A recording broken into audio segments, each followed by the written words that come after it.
Hello everyone, this is my second work in progress video where I'm going to share with you some of the stuff I did to create my entry for the Reillusion lip-sync contest. I'm also going to touch on random stuff like building the sets, shortcuts to animating some background elements, lip-syncing tips I tried to implement, and most importantly, how the popcorn plugin has helped me create the dust particles you can see in almost every scene, along with other effects of course.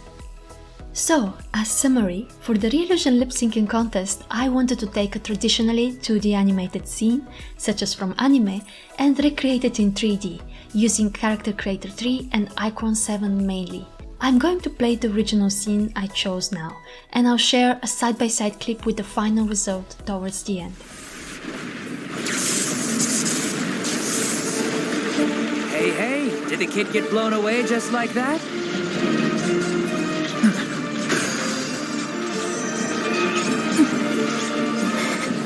So this is magic? Hey now, kiddo. You've got yourself something cool there. A gigantic djinn body. Something like that can only be generated by Moggies like us.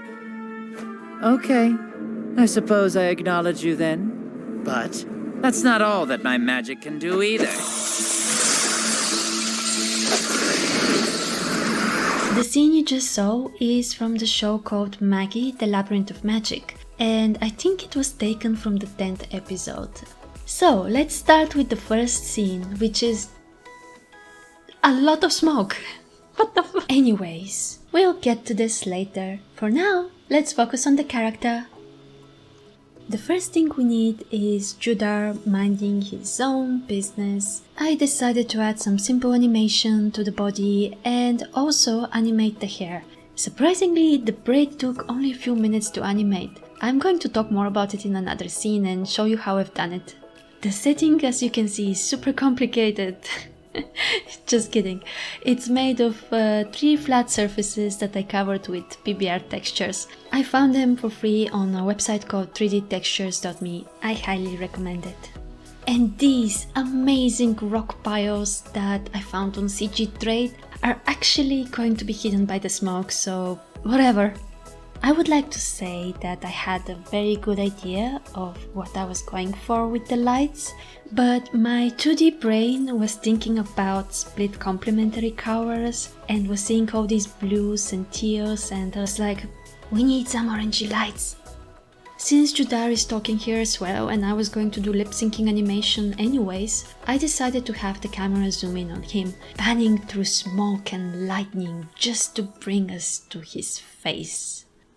Speaking of smoke and lightning, I already mentioned that I used the popcorn plugin for Iclone7 to create all the digital effects. And to be honest, I only bought it because I wanted to add floating dust particles to everything I create.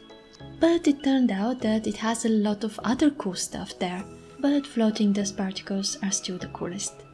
Alright, so the first thing I needed was smoke. Like, a lot of smoke. Then comes the lightning. It was a bit strange because they kept hitting my character, which was not supposed to happen. To avoid that, I added 2 invisible shapes that attracted the lightning bolts to themselves and thus saving my character from being obliterated. In the end, I created these really cool finishing touches. I had some steam, which gave this shaky camera feeling, which was really awesome. I also had some rising dust in the background and of course, dust particles. With the first scene out of the way, I was free to move on to the next challenge. A big anime eye! I knew my passion for morphing eyes would come in handy one day. Time to move on to scene 3. Oh well, I just need to build a few more characters, create the hair in Blender, do the clothes in Marvelous Designer, and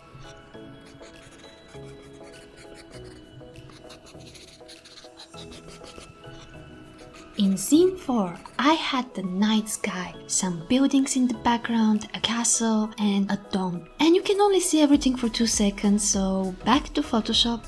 Epic night sky photo? Check. buildings that are definitely not a super filtered picture of Santorini, and for the rest, I photoshopped the Alexander Nevsky Cathedral and the Baba Vita Fortress that looked very similar to what I needed. Hashtag Bulgarian tourism. These super cool arches are actually a flat PNG that I found on a website called Pixabay. I created the rest of the maps in Photoshop with far better results than I expected. Then I added all the effects, smoke, fog and dust particles. And as promised, I'm going to show you how to quickly animate things like the braid that honestly took less than a few minutes. It's super easy, super simple, and it saved me a lot of time. The first thing you have to make sure is that whatever you're trying to animate, in my case the braid, is actually rigged first. Activate the spring effect in Iclone7, adjust the settings and the SPX files to your liking, go to the Modify tool, then to Prop Puppet, select the advanced option, and here you have to decide what kind of animation you desire. In my case, I just wanted the braid to twist around the pivot point, which I've already placed at the top of the braid near the head. For that, I deactivated the scale and the move options and left the rotation one on. What you have here is the X, Y and Z axis. Experiment with different numbers until you get the desired results, and bear in mind that the mouse will make the braid move the opposite way of where it's going. And there you go, you have a very simple animation effect.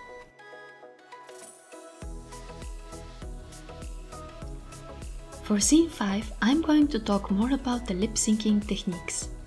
But first, an extra tip from my 2D brain. If you want, you can use lights to backlit the character in order to separate them from the background and help them stand out. Also, don't forget to attach this special light to your character's head so that it stays consistent. Now back to lip syncing. I have 5 different tips that I would like to share with you. Feel free to ignore them or not use them, they're not really necessary. I just end up thinking about them when I draw, but in 3D animation it's even more fun.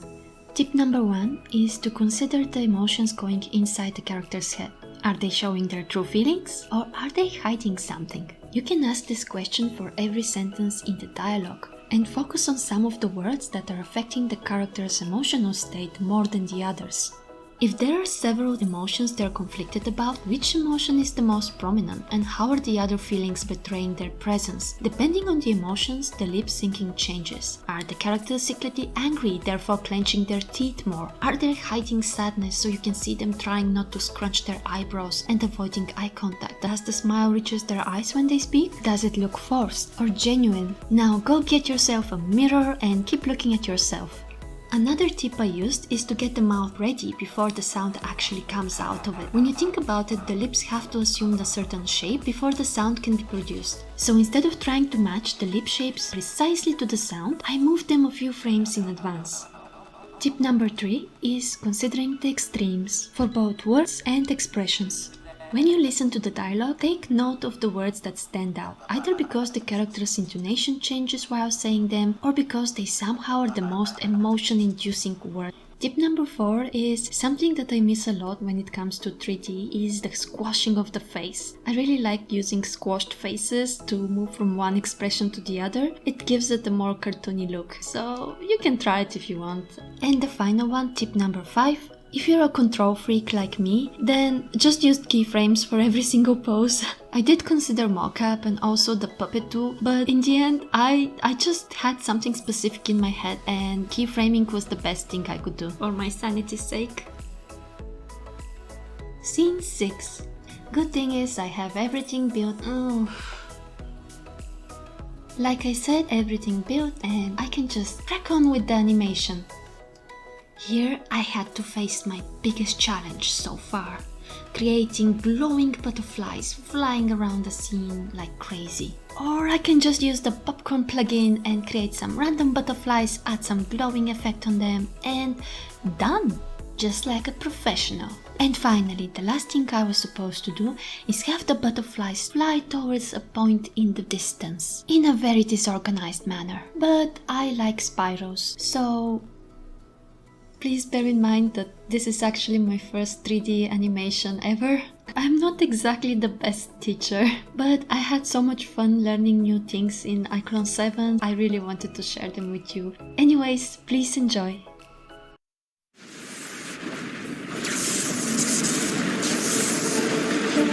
Hey, did the kid get blown away just like that?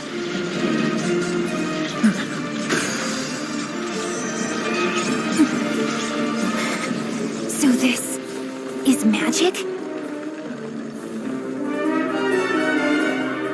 Hey now, kiddo. You've got yourself something cool there. A gigantic djinn body. Something like that can only be generated by Moggies like us.